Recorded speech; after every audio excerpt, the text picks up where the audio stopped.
Whenever you have a global setup very similar to what we see here now on planet Earth, where we have the UN basically as a global committee where all these different countries basically come together and they abide by a set of rules that they all agree upon within the UN.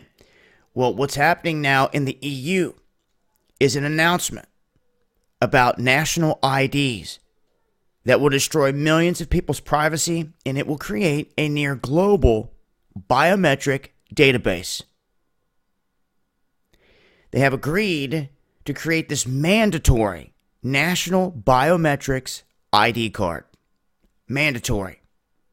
Measures being negotiated as part of the EU's security union are moving ahead swiftly, with the Council and Parliament reaching provisional agreements on new rules for immigration liaison officers, also for EU visa code, and to also introduce this mandatory biometric national ID card.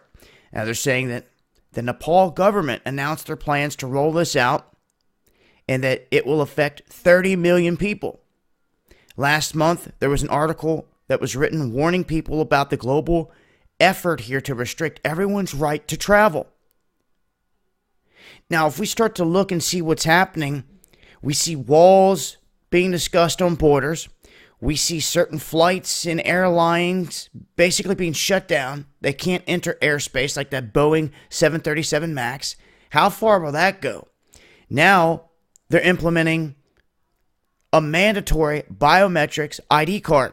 I want to remind you that in the United States, I think after the end of this year, if you want to fly most places, you're going to have one of their new IDs. They go right along the lines of this whole thing as well. And I could see them just classifying it a little bit different, giving it a different name. But then in the end, it too can be data that's plugged right into the same global system. They are saying that 512 million people will be forced to give up their privacy. 500 million people in this one move. They say it's all but a certainty. 28 ambassadors say yes, and this is what they're pushing for in Europe. Just wanted to make note of it. It's been Dabu 7.